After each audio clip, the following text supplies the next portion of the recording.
So thanks to everybody for joining. Today is an exciting time for us. I'm really excited to introduce Serena O'Sullivan, who's a campaign manager for the Global Campaign team. She splits her time between Washington, DC, and London, and she provides support to country officers and members with their campaigning work, including strategic support on popular mobilization on newborns, vaccinations, and Ebola. She previously worked at Oxfam, where she coordinated a high-profile international public campaign against the World Bank on their land investments, public campaign, including working with the band Coldplay to mobilize their fans on the issue in 70 countries through a crowdsourced music video. Serena also led the public campaign developing Oxfam's new equity project. Previously, Serena worked for the international coalition called End Water Poverty, where she established the World Walks for Water, taking place in 65 countries and mobilizing over 450,000 people to pressure for public action on water and sanitation crisis. Serena's worked on labor rights for domestic workers in New Delhi and on human rights for people living with HIV in South Africa with the Treatment Action Campaign. We're really excited to have Serena on board here. And we're going to try to do something a little different for those of you that have watched some of our other webinars. We're going to try today to do a more interview style format for the webinar. And feel free to include questions or just even ask questions if you have a microphone directed at Serena or myself. This is a webinar which is complimentary of the online advocacy and campaign training people can find on OneNet. We'll be speaking specifically to the chapter on popular mobilization, and the purpose of the webinar is just to give people an overview of the type of information they can find in the chapter, and really to have a discussion about why public mobilization is important for Save the Children and for our global campaigning efforts. So with no further ado, I'm going to head back to Serena, and we're going to have a couple questions. Serena, public mobilization, what is it? What are we talking about here?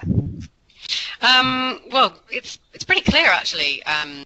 What we feel Save the Children is public mobilization. It really is engaging with, inspiring with, and finding ways to help the public take action on our issues of social justice, health and survival. So we're really looking to bring the public in to our lobbying and make sure that we're empowering their voices to speak truth to power and to affect change.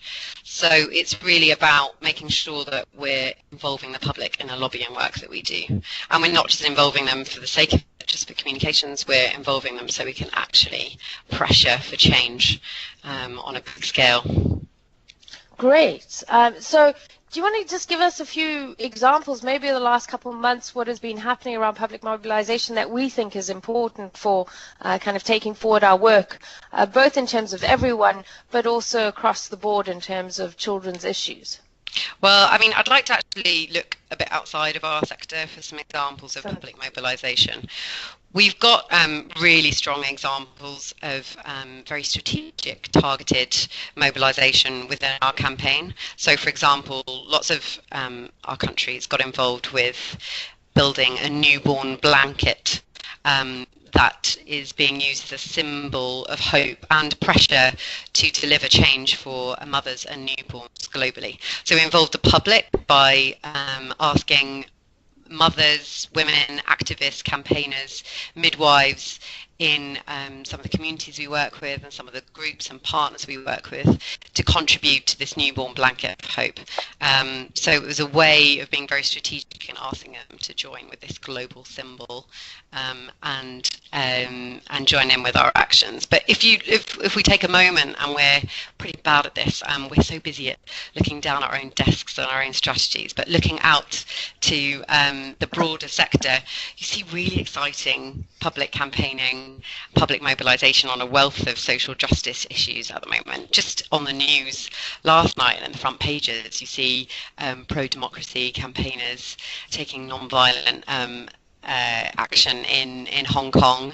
You've seen a couple of weeks ago just global mobilizations for climate change, so another kind of people mobilization tactic where marches were taking place globally. And on other campaigning activities on climate, you see wonderful engagement with piece on their Save the Arctic campaign, and using some corporate lobbying to get people involved. So they've got a campaign targeted at Lego and their relationship with Shell, and they've got children involved there by getting children to campaign and build giant Lego blocks and Lego statements of support for Save the Arctic outside Lego HQ and Shell HQ. So really creative campaigning that we're seeing. And over the last couple of years, you've got to say that with the emergence and strength of social media just building, we've seen social justice campaigning kick off with the Arab Spring, and social media its role in enabling people to take action on such a large. So I really feel we're at a very exciting point in public mobilization and the new tactics and creative tactics that groups are starting to roll out. So it's great that we are focusing in on it at Save the Children, because we've got strong campaigning happening with the public around, and we really just need to build on that. And it's great to see Lisa from Norway on the call, such great campaigning on a wealth of issues, really creative campaigning. So I'd invite people to ask their peers for examples of exciting campaigning that we're doing too.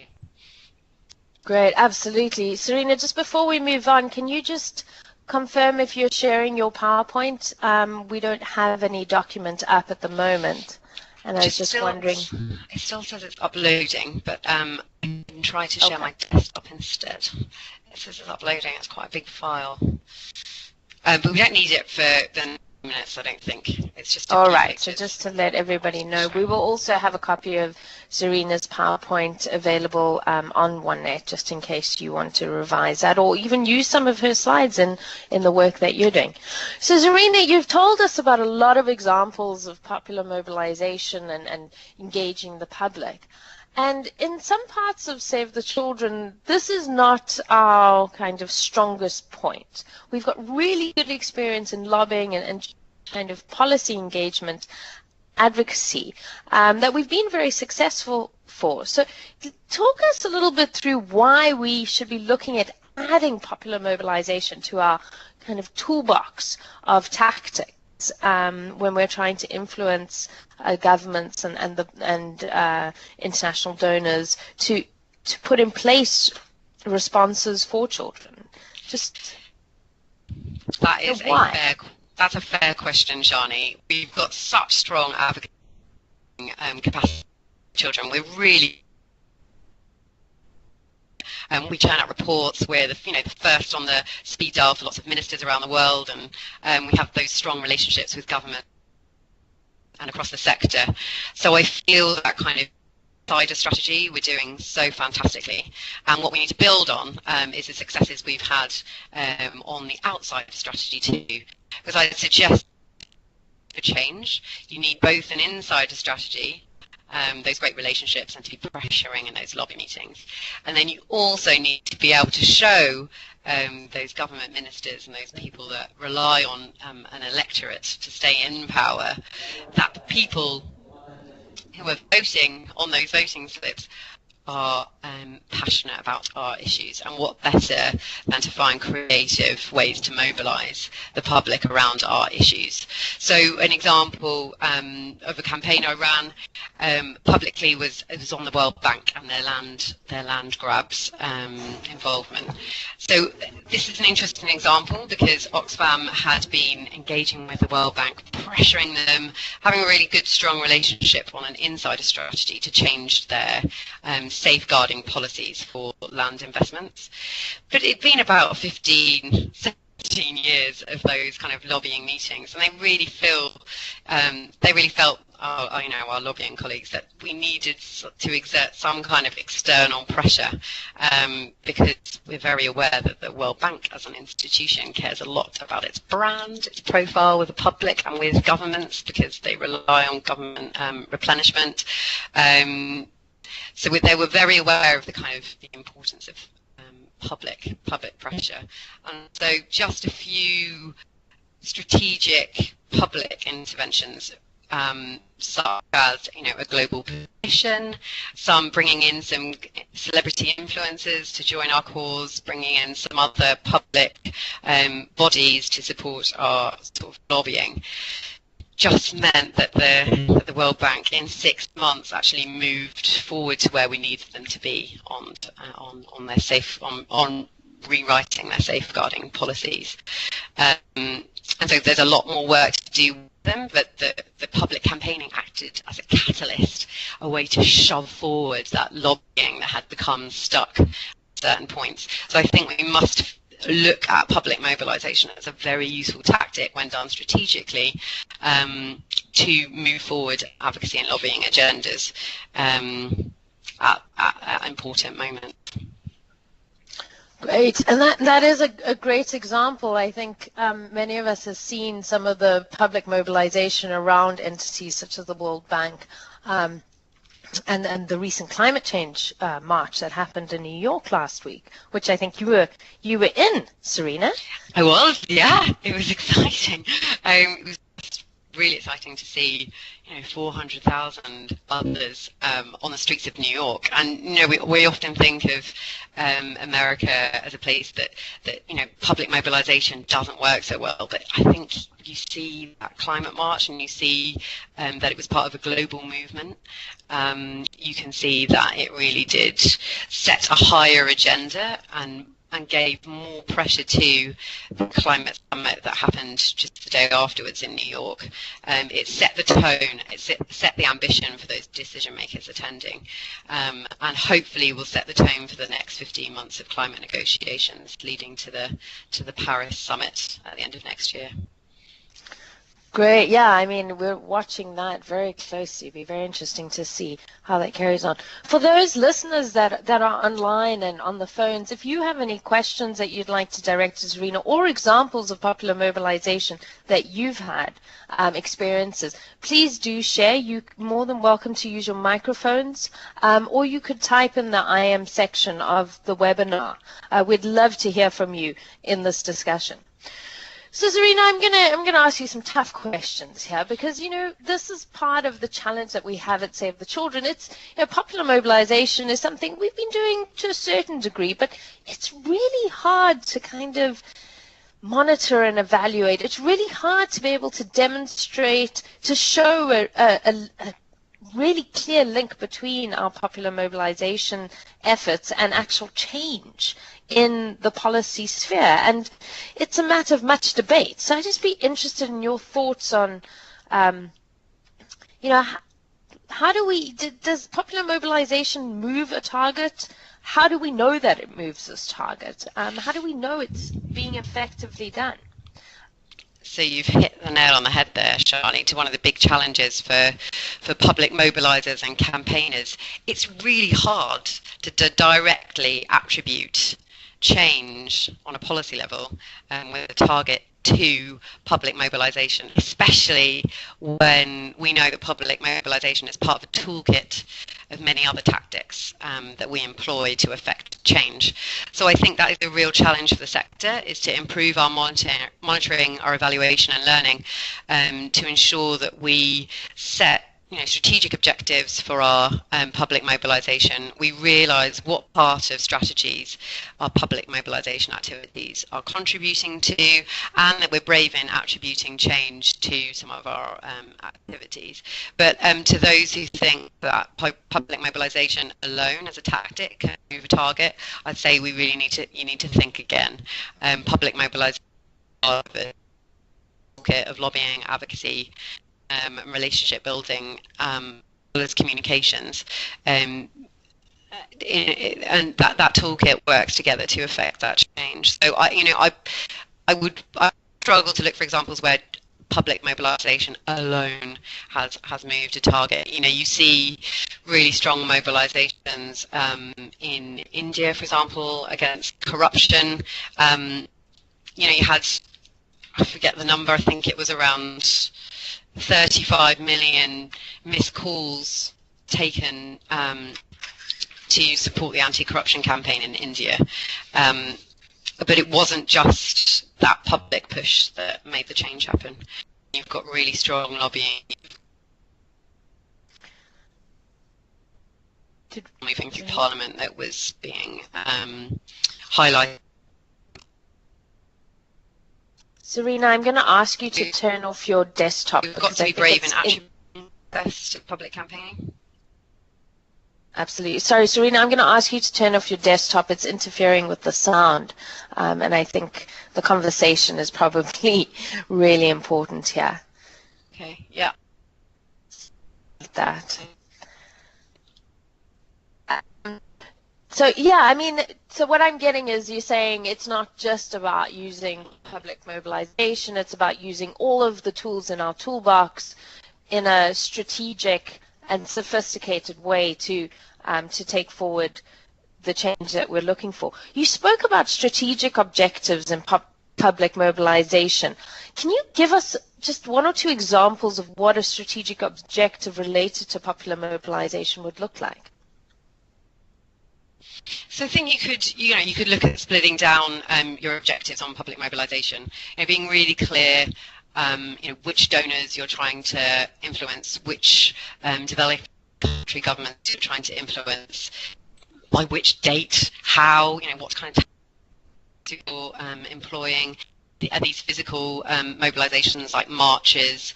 Are they letter writing campaigns? Are you asking people to take social media? So being very specific over the actions that you're trying to make. I'd be very keen for people to stay away from objectives just raising awareness.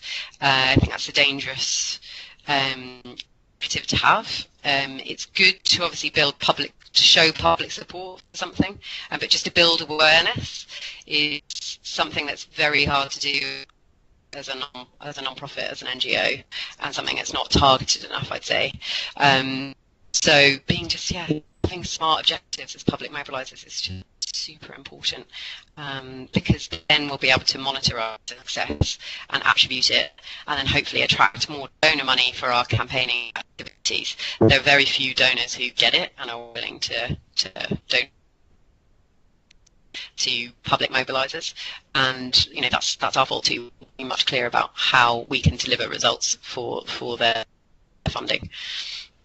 Great, and I'd like to come back to your concerns around awareness raising. I think there's a conversation to be had there, but I just want to go back to a question that Alice posed, where she was asking, can you give examples of effective popular mobilization in more difficult contexts? For example, where there's strict legislation on campaigning and advocacy, as well as strict legislation on mass meetings or, just groups of people getting together. Any examples of some ways that people have been able to manage those restrictions or come up with creative ideas around it? Open some examples. I know that, for example, in Uganda, rights is a hot topic. It's almost legal to even meet and talk and support on gay rights and overthrowing the legislation that was passed last year. And it's been an interesting time to see how Ugandan activists have been dealing with that. Certainly, thinking about their limitations as activists in Uganda, and opening up the risk floor and opening to the international community to contribute to their objectives. So you've seen lots more campaigning happening outside of Uganda from publics in other countries, so showing solidarity, so solidarity campaigning and influencing Uganda from other ways, so other world leaders. And that's a great example, because it talks about the international community and other countries influencing on a national issue within a particular country. Would you equate that to kind of the types of examples that we try and do with mobilizing support around child survival, that it may not apply in that country but would be relevant for other countries? Yeah, exactly. And I was also going to just bring up the treatment action campaign example. So you have people across South Africa, poor, marginalised, mainly women, affected by these issues of HIV and AIDS, by massive stigma in communities, and they were lobbying for an end to that stigma, so for more access to treatment and really tough scenario to actually lobby in. You're lobbying the Ministry of Health, who are exactly the people who affect your life, and so you're pushing them so hard because it's a matter of life and death, and knowing where that line is in that strategy, so tough. And I was there for just a short. Seeing how that outside strategy played with the South African government, and the Ministry of Health was really dangerous at times for communities who are mobilising. Yeah. You've been telling me about some key principles of popular mobilisation. Can you maybe touch on that for us here? What do you mean key principles? So I was trying to break it down. Public campaigning, what does it mean for us? Sorry, Serena, I'm going to interrupt you. Can you just switch off any desktop or PowerPoint that you may be sharing? The sound is quite bad, and I think it may be because we've got something going on in the background. So if you were sharing a PowerPoint or your desktop. I don't have anything open. Okay. Well, we'll carry on, and hopefully the sound can sort itself out. So back to the principles, and then I got a couple questions from our listeners. So let's carry on, Serena. Sorry if that interrupted. No worries. Sorry if the sound is bad. We're just trying to work it out here. So I was thinking about breaking down what public mobilisation is, and some things we might want to focus on to improve our public mobilisation and build on some of our successes. And I was thinking, when we're constructing our public campaigns, obviously do the boring stuff such as set really our objectives, and think about the place of public mobilisation in the wider campaign toolkit. But so think about the tools that you might want to use. There are things like letter writing and petitions, public mobilisations such as marches. Then you've got photo opportunities, and some of these are in the presentation that I'll share. Loads of different tactics, and they're in the module as well, the public mobilisation module, so you'll be able to see stream of those. I think an engaging narrative is crucial in a campaign. By an engaging narrative, I mean you're telling a really strong story about the change you're hoping to achieve through your campaign to a very specific audience. I'm sharing a presentation after the webinar, and it includes a link to a video about equal rights in marriage by an Australian organisation.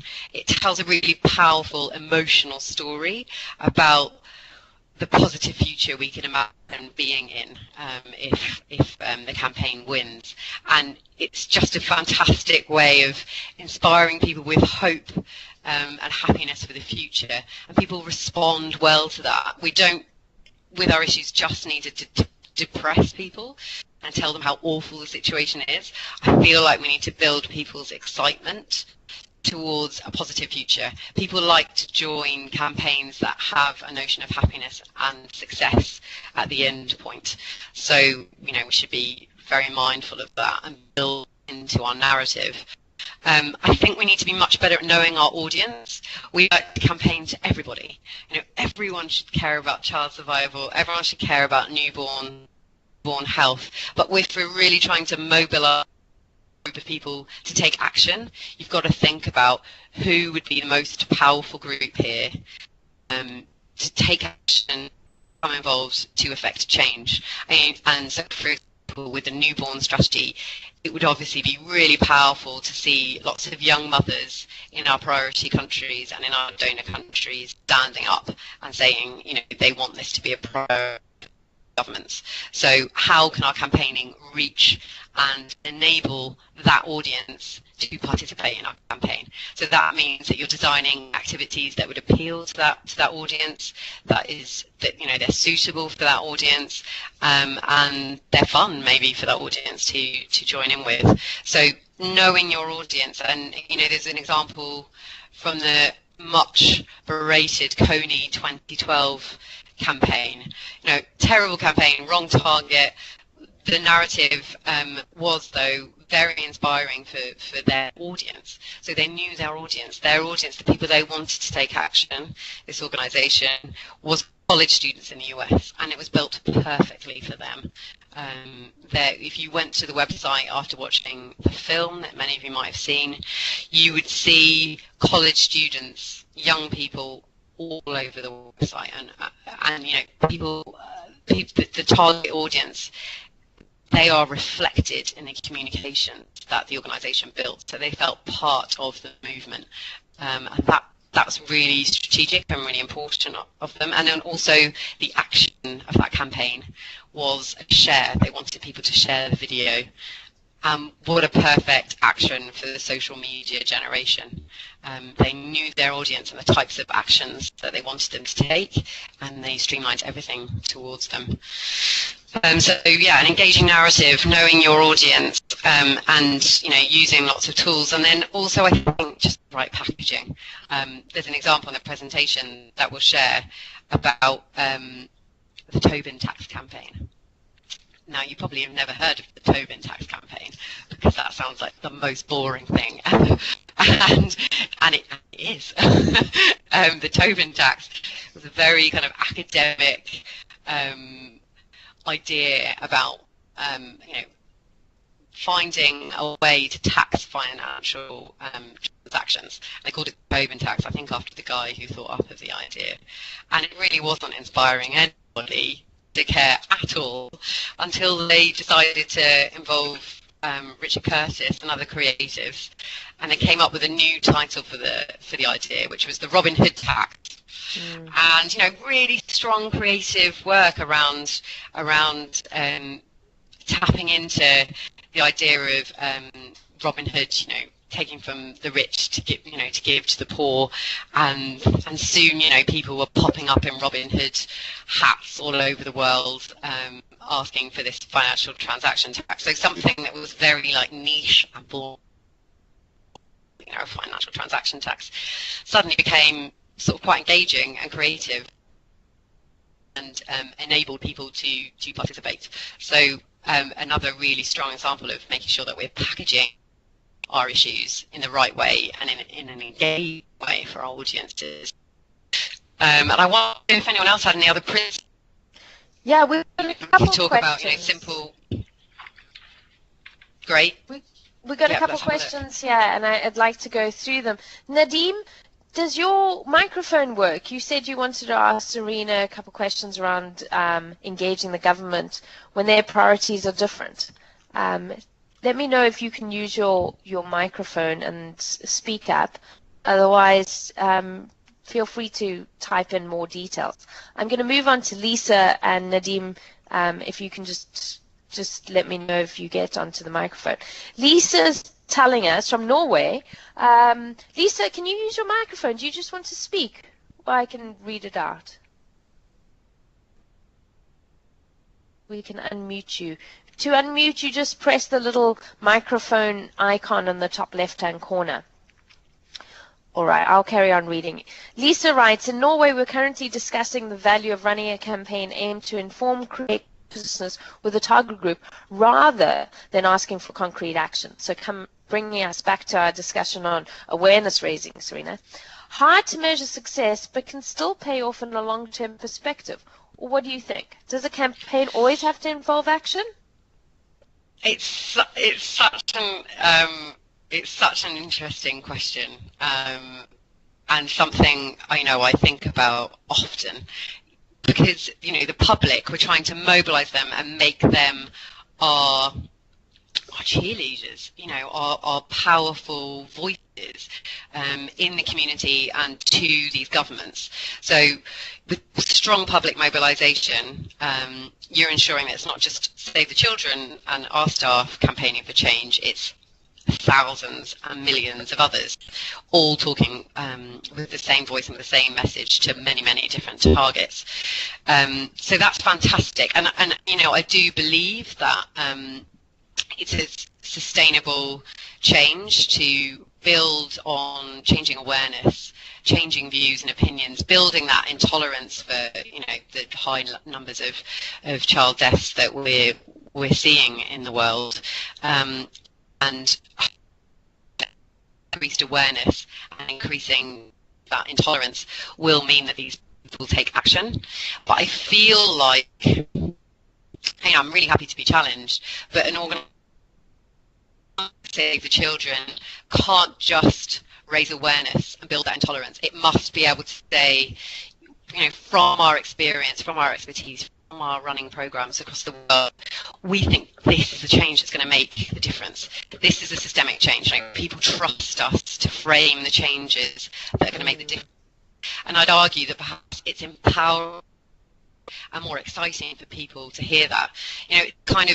It's great to build a of the number that are dying, but it's kind of dispiriting too, because you learn about the terrible things that are happening, but if you're not giving people a way to take action, you're putting them down a kind of black hole of despair, and not giving them a way to kind of make change. And I really feel Save the Children's role is to support in making change happen on the issues they care about. So we need to look at not just building that awareness, but giving people ways to take action, because that's more hopeful, could lead, of course, to massive change, which is what we're seeking. Lisa, did you have any response to Serena's response there? It'd be great to hear your thoughts on this. I know you had a little trouble with your audio. Okay, well, I'm going to move along. Ali from Yemen has sent us a message. Ali, again, if your microphone's working, feel free to just speak up, but I'll read it out for now. We can do campaigning by involving targeted people, or some of them, and make them feel like this is their own campaign. But we need to do orientation for them and convince them that the campaign goals are in parallel with local context and regulations and have no big conflict with their beliefs and norms. Really great point. Completely agree. And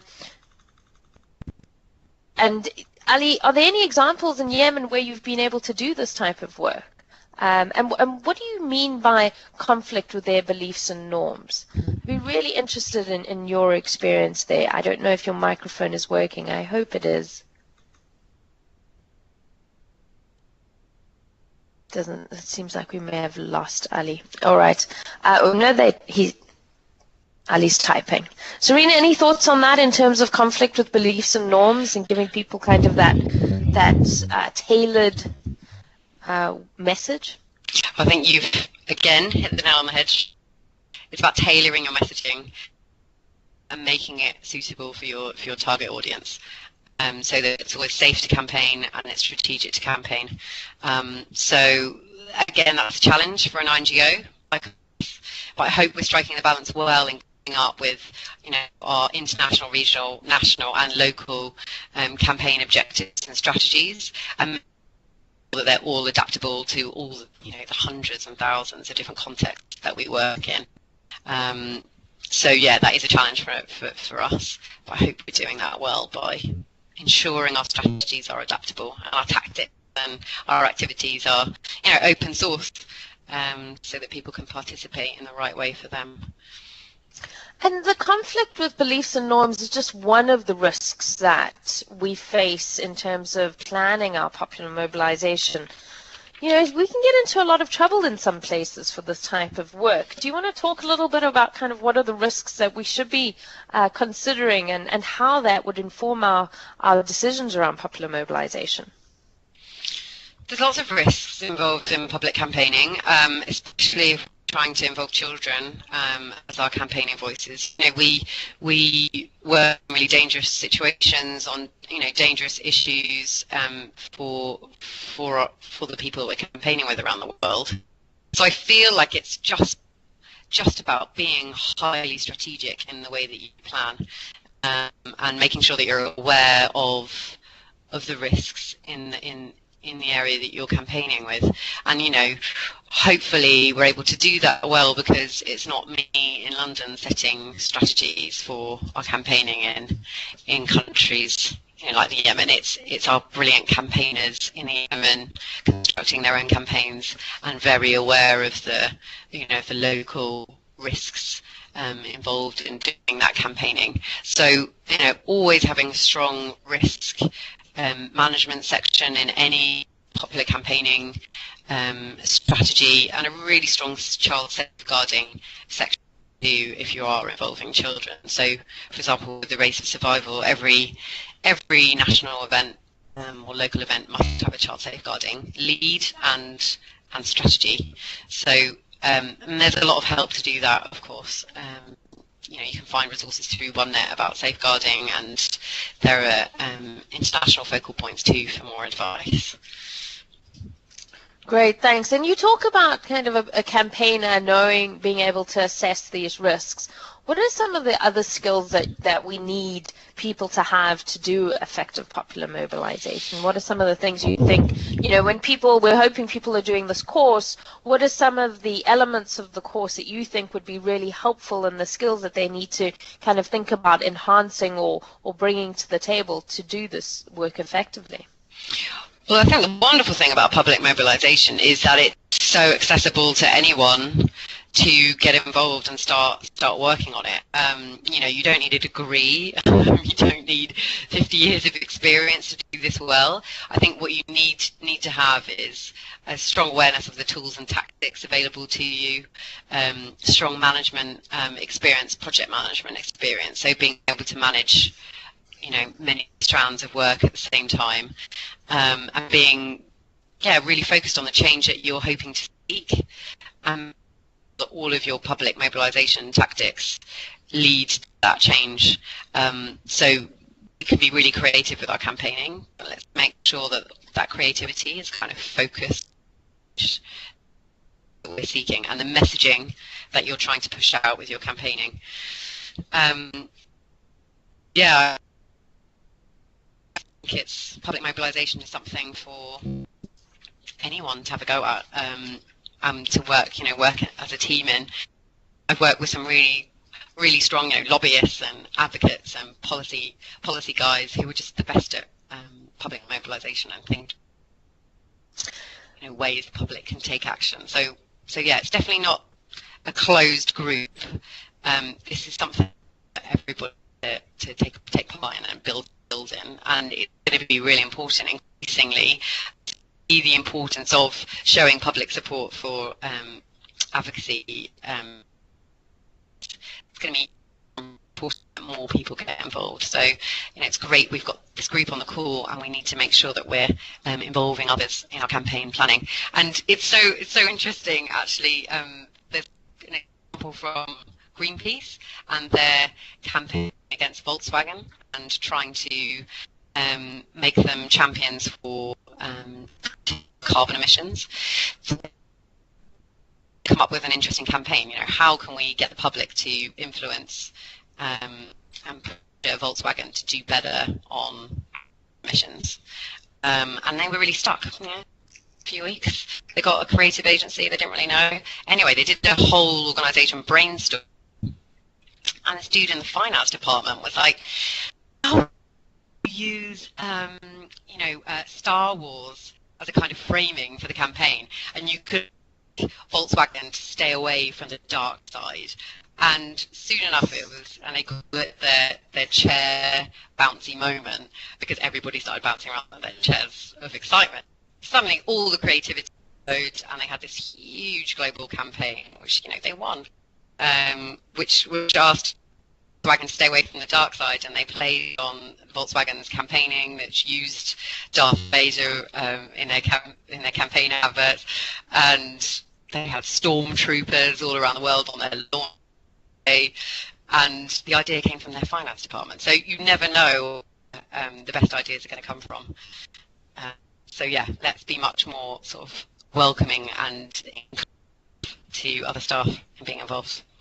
Yeah, and that creativity, I think, is not even just limited to our staff. Ali makes a great point here by saying, what about empowering the communities from those targeted areas with the tools and skills to implement advocacy campaigns, and Ali is suggesting we can call these community group campaigns shadow campaigns. They don't need to be in the shadows, they can be in the forefront, and often should be, and these mechanisms would be acceptable for people and authorities. And that's part, I think, of the risk assessment you need to make about if you empower a community, are they aware of the risks that they face in engaging with the authorities, and making sure that keeps that in mind. Often they are the most legitimate voice in the conversation with their government, so their engagement is absolutely vital. And it's not so much about them reiterating what we tell them, but it's about us coming to a common understanding with them about the value of something, the value of child survival, and making sure that they feel empowered to actually stand up and say, hey guys, we need to pay attention to this. We need to make some changes, and this is what needs to happen. So I think that's a great suggestion, and that creativity, that's a great example of the finance department. I think we should bring in our finance department to talk about some plans for the campaign next year. That's excellent. Serena, just kind of a last question, and then I'm going to, ask our listeners for any more comments, and we'll probably close up after then. But just, can you talk about really how can we improve our popular mobilization and save the children? I think there's a real sense that we're not there yet. How can we get there? What is there? So there's a few things that we could prioritize, I guess. I think an organization like SAVE is so dynamic and willing to change. I think it just needs to see examples of what's being done and how success is being achieved. So I think we need to learn by doing. I think we need to just go for it. I think we need to be confident in trying, confident to fail, confident to try. I feel, there's no exact formula for constructing the perfect campaign to mobilize the public. Sometimes the stars align and it just goes perfectly. Sometimes it doesn't. So I think what we need to do is actually just go for it as an organization and be more confident in doing it. There are other kind of sort of tougher things to solve, like making sure we've got enough public campaigners in place. We don't have a priority list of roles that we're trying to recruit for and in public campaigners, and I think we need to bring some of the skill sets in so that skills can be shared, and maybe do that on a regional level. But it is about bringing people in who can share external experiences and build that confidence, and make sure others are building their skills. Then I think prioritizing public campaigning and strategies. It does take a lot of time to build a strong public mobilization strategy. It takes a long time to build partnerships, with corporates who might be able to support outreach of your public campaign. And too often, it's the last thing on the list to do is your public mobilization. It's we spend a lot more time on the other areas of our toolkit, and and a strong public mobilisation strategy is dependent on so many other things being set. You know, you need to know who your political targets are, you know, which countries are going to be important to influence that target, and only then, when you have some of those advocacy elements known, can you construct your strong public mobilisation strategy. If you've only been given, a few weeks to come up with something before launching, how can you really do that strong community mobilisation and build those really strong community partners? That takes a very long time.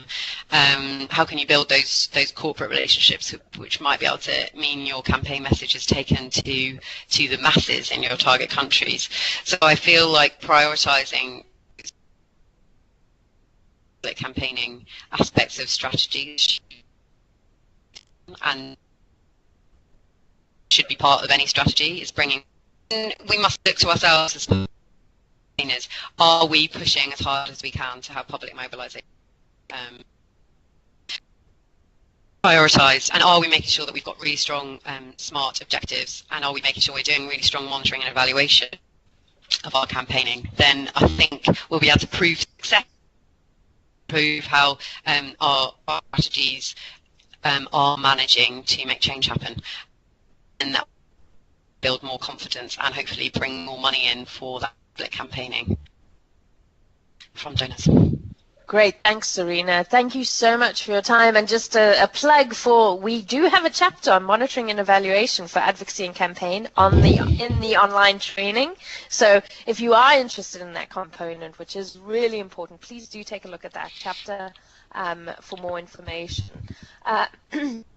Any questions from the audience? Last thoughts and examples you'd like to share with us? Thanks so much for everybody's participation. If you've got any follow-up questions related to this webinar and others, feel free to email me at advocacytraining@savethechildren.org. Also, Serena is part of the global campaign team. You can get in touch with her if you've got any follow-up questions around popular mobilization. She has a number of resources online, including an entire site for the Race for Survival that's happening in a couple of weeks.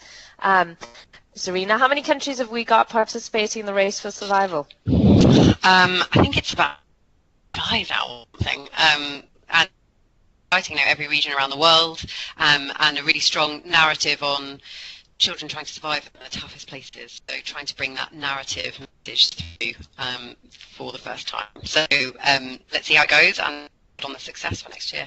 And I'm always around for talking about your strategies and the challenges you're facing in your mobilisation work. So please just drop. I've put my email address in there, and let me know if you ever want to talk and solve problems. I'll be happy to help. Great. Thank you so much for your time, Serena, and thank you to our listeners for joining us. There'll be an edited recording of this video will be available on OneNet in the next week or so. So thanks so much. Please do go ahead and do the modules in the course. Let us know if you'd like a certificate of completion. You need to do at least 6 of the modules to be eligible for that. Feel free to email us if you've got any questions. And once again, good luck with your advocacy and campaigning. Go strong. Go speak to the finance people. Maybe they've got some ideas. And watch the space. We'll have a number of other webinars scheduled over the coming weeks, including a webinar on monitoring and evaluation, a webinar on law reform, as well as some of the work that we've been doing in the area of humanitarian and partnerships. Thanks so much, everybody. Have a fantastic day.